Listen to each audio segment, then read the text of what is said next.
Hello, hi guys! Magandang hapon sa inyong lahat. This is Chin Rodriguez from my Sagri channel, a faith healer, also mata reader. So ngayong hapon na to, tignan natin ang sabihin sa iyo ng ating mga gabay. So this is a monthly gabay for the month of April 2024 for the sign of Taurus. So Taurus, welcome to my channel. Ano kayang messages, advices sa iyo ng ating Angel Spirit? Ano kayang kaganapan sa buhay mo ang ating mahagilap? So guys, this reading is a general reading lamang, hindi lahat makaka-resonate. Kunin lamang po ang makaka-relate sa inyo and comment down below kung kaninong energy ang ating nasagap. And of course, don't forget to like and subscribe my channel and hit the notification bell for more videos update. Maraming salamat po sa mga walang sawang pagsuporta sa aking channel. Lalong-lalo na yung hindi nag-i-skip ng ads, naway pagpalain kayo ng Diyos at may kapal, siksik-liglig na gumapaw na biyayang manumbalik sa inyo. So let's see what is the messages, advices sa iyo ng ating Angel Spirit. Angel Spirit for the monthly gabay for the month of April 2024 for the sign of Taurus. So Taurus, hi! Let's see what is the messages sa iyo ng ating mga baraha. So there's a Knight of Wands for rest, silence, no? So may mga bagay na kailangan mo dito maging tahimik lang, no? Kailangan mo maging kalmado. Huwag ka masyadong agresibo. And there is a Four of Swords by your intuition. Kailangan mo ng pahinga. Take some rest. Na masyado ka ng pagod sa mga nangyayari sa paligid mo. And there's a Magician for manifestation. May mga bagay na unti-unti ka na manifest. At the same time, there's a Seven of Wands that you're being protected, no? Kumbaga, protektado ka. Safe na safe ka. At guard ka. Additional messages. And there's a Page of Wands, so there's a new ideas, new plans. At the same time, may mga bagong papasok na messages or email sa'yo na marami ka pa pang matutuklasan at malalaman. No? Additional messages with the Ace of Wands for a new beginning and new fresh ideas. Talagang, kumbaga, there's a movement and there's idea being an intelligence. May mga bagay dito na parang magiging matalino ka sa bawat desisyon, sa mga bawat eksenang nalalaman mo at parang pinapalawig mo ito na parang yumabong yung kaalaman. So let's see what is the Knight of Wands. Represent what? So there is a King of Pentacles being practicality. So kailangan maging practical ka pagdating sa finances, no? Hindi ka basta-basta dapat padalos-dalos sa mga gastusin, sa mga bilihin na mga gastos na alam mong walang katuturan o walang halaga, no? Or alam mong luho lang, iwasan mo yan. So there is a Page of Pentacles for manifestation. And there's an investment. So, kailangan marunong ka mag-invest. At the same time, kumbaga, makinig ka sa intuitions mo. So, there's the Wheel of Fortune for the Magician. So, there's a God's will. At the same time, sinasabi dito, there's a turning to your favor. At maaaring papabor na sa'yo ang sitwasyon. The Six of Wands is a victory is yours. Not because you are being protected. And now, kumbaga, there's a shielding. No? Kumbaga, there's a grounding and shielding and there's a boundaries ako nasa-sense dito na nagbigay sa iyo ng spotlight. And of course, sinasabi dito, there's a luck is in your sides. At the same time, there's a God perfect time that give you something, a blessings, something, a destiny is yours, parang ganon. So let's see what is the Page of Wands, represent what?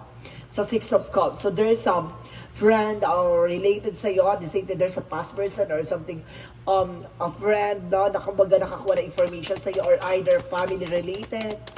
And there is a Two of Wands by choices. And the Two of Swords, the Two of Swords is an indecision. So may mga bagay dito na kailangan pagdesisyonan at kailangan mo kumbaga alamin, no?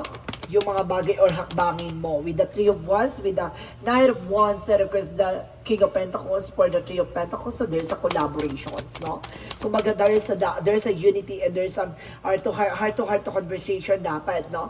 Nang sa ganun, kumbaga, parehas kayong may knowledge or parehas kayong may authority ng person mo na kung sa bawat decision mo at sa lahat ng gagawin nyo. So Four of Swords in the Page of Pentacles represent the Queen of Pentacles, so there's a practicality. So kailangan maging practical ka sa ini-invest mo, sa mga plano mo, kailangan alam mo mag-grow yan, magkakaroon ng expansion, hindi kailangan na kumbaga mag-invest ka na mag-invest tapos wala na pa lang nangyayari. Kailangan maging mautak ka, maging matalino ka. So let's see what is the Magician and the Wheel of Fortune. For the Magician and the Wheel of Fortune, so there's a King of Swords, being intellectual and being wise person. So this is the opportunity for you with a mental clarity, no? Kung sinasabi dito ba, maliliwanagan ka at parang malalaman mo yung mga kahalagahan ng mga bagay-bagay na nangyayari sa iyo, no? Kumbaga, naging wise ka na at pinutol mo na yung mga maling kaugnayan or mga bagay na hindi makakabuti sa iyo. No, and because there's a Hermit card, so there's a soul searching and soul enlightenment. There's a spiritual enlightenment.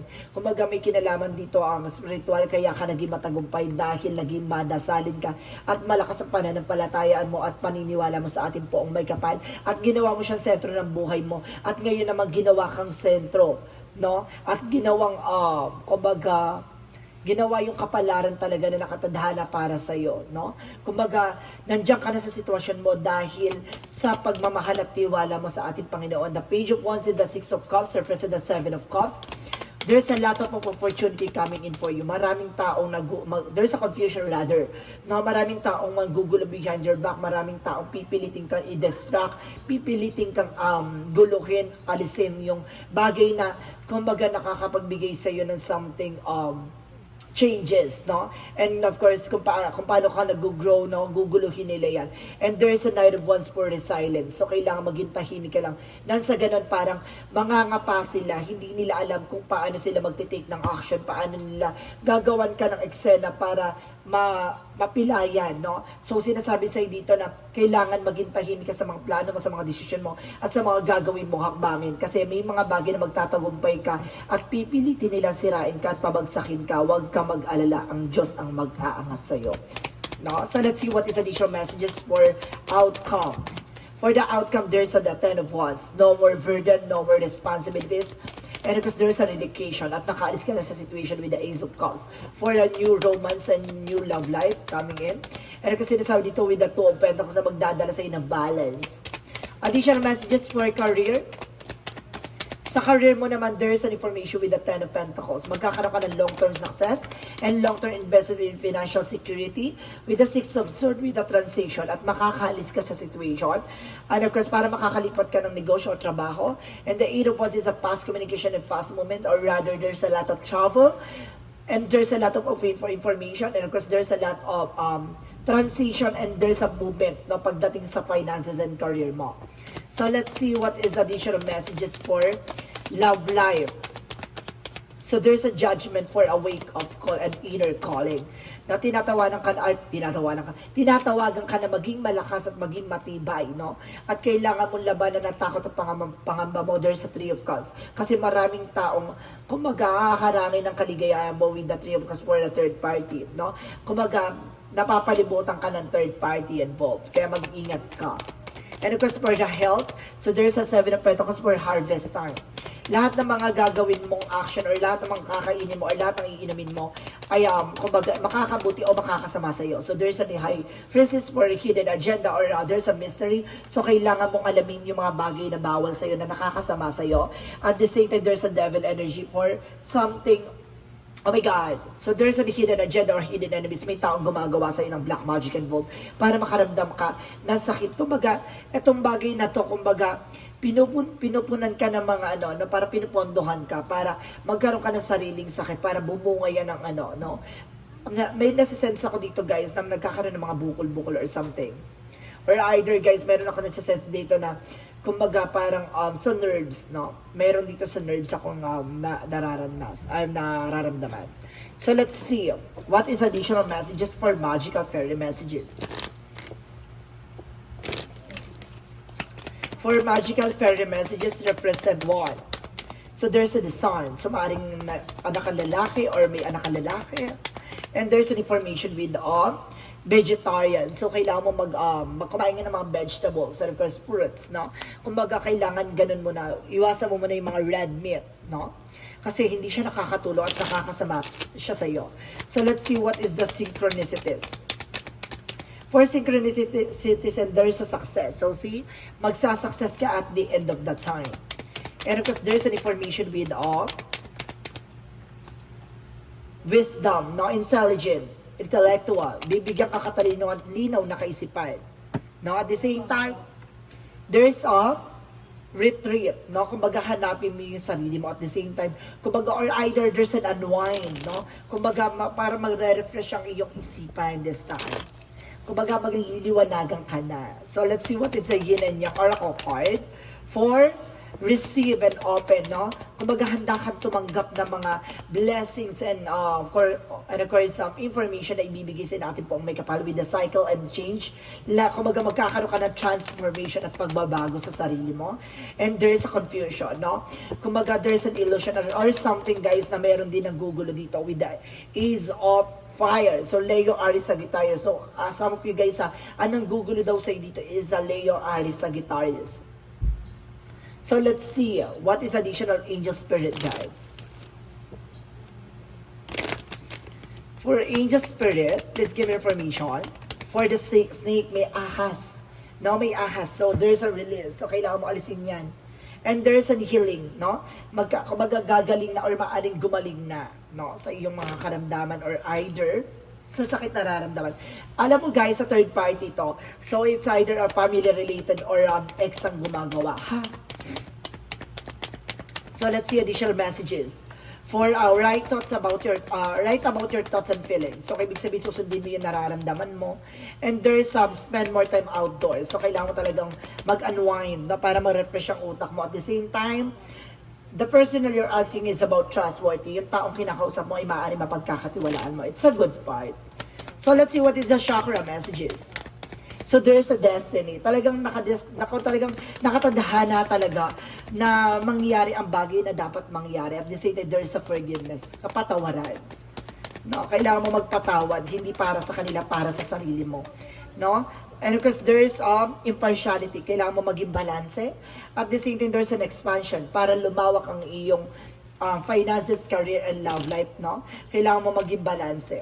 So, let's see what is the energy. Door to the spirit, no? Bukas ang pintuan para sa spiritual. No? Kaya gawin mo sentro ang ating Panginoon. There's a storm warning. Maaaring may unos na papasok sa buhay mo or either tapos na ang unos na pumasok and there's a community. No? There's a related sa'yo. There's some third party talaga, no? Ang gumawa ng unos sa buhay nyo. And the guardian and the gate. So, there's a lot of discoveries and information kang malalaman, no? For the last card for the energy is the Angel of Balance. So, ito'y binibigyan ka ng balanse, no, sa mga bagay na nangyayari sa'yo. So, let's see what is Arcang Raphael for. As your body for massage. So, kailangan mo ng body massage dito, ha? So, let's see what is additional angel spirit, guys. Angel spirit, please give me information.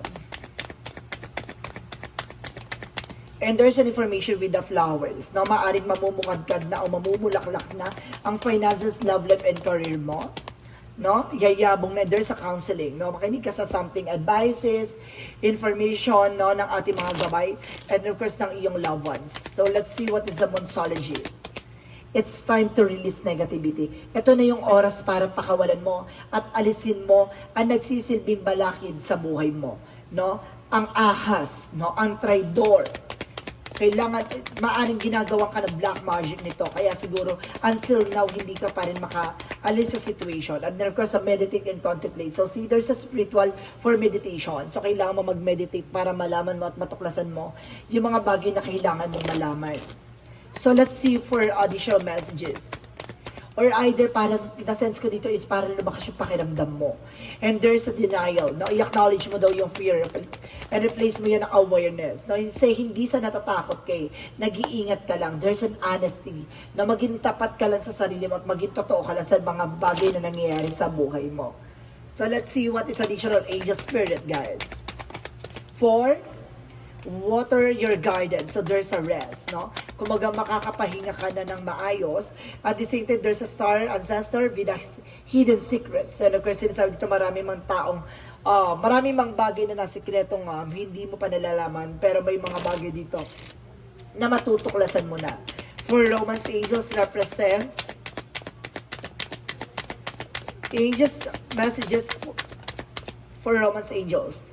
So there is a getting to know each other. No? Kailangan mo muna kilalanin ang isa't isa. If you are single, no? Kumbaga kilalanin mo muna yung person na to bago mo bigyan ng, bago mo entertainin or something, kumbaga kilalanin mo muna. No? If you are naman taken or something, kumbaga kailangan nyo pa siguro lubos makilala yung isa't isa. The angel's answer represents a peaceful resolution. No? Magkakaroon ka ng kapayapaang solusyon sa lahat na nangyari sa'yo. And of course, there is a choose new direction. Magkakaroon ka na ng bagong direksyon. No? Parang binago no? May pagbabago na ganap And there is success. So see, I told you so. So binago nga yung direction at patungo sa success. So let's see what is a Jesus loving quotes. Have faith in God. Diba? Dahil sa pananampalataya at tiwala mo, no? Inilagay ka ng ating Panginoon dyan sa sitwasyon mo upang maging masagana at maging maunlad ka at inalis yung mga taong nagsisilbing negatibo at yung mga taong naging sanihi ng kalugmukan mo at kumbaga kasakitan mo, no? So let's see what is the angel's number. Kaya huwag ka magtataka ha, yung mga taong inalis sa buhay mo, yan yung mga taong nagbigay negatibo or toxic sa buhay mo. And there's a change. See? Sinasabi dito guys, no? Encourage for support. And of course, there is a creative work, we got calling, reconstructuring.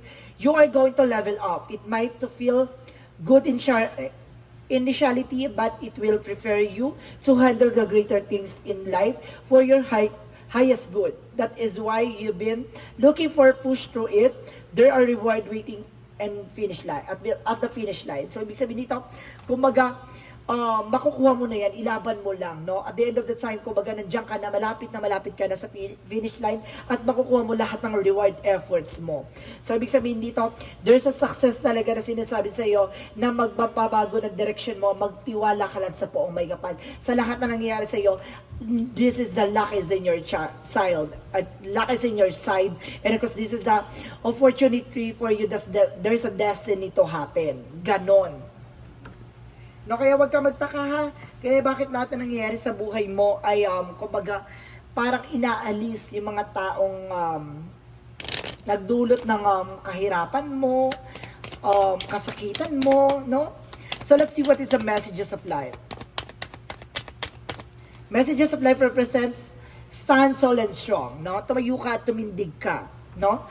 Nang malakas at matibay. Today, I choose to remain positive. I face all my challenges within strength and courage. I will not be denied or turn away. I do not allow myself to be carried away by my negative thoughts. I stand tall and strong and live each moment in joy and peace, living my future in God's hands. I believe in life because life believe in me. So see, kumbaga, tumayo ka sa sarili mong paa, no? Tumindig ka na, pinalakas at pinatibay ka ng ating Panginoon. Kaya alam mo sa sarili mo, hindi ka matutumba ng ganun-ganun na lang, no? Kumbaga, malalim ang pundasyon mo at alam mo malalim ang pinanggalingan mo. Kaya ka nandyan sa sitwasyon mo dahil sa mga pinagdaanan mo, yan yung mga bagay na nagsilbing power mo.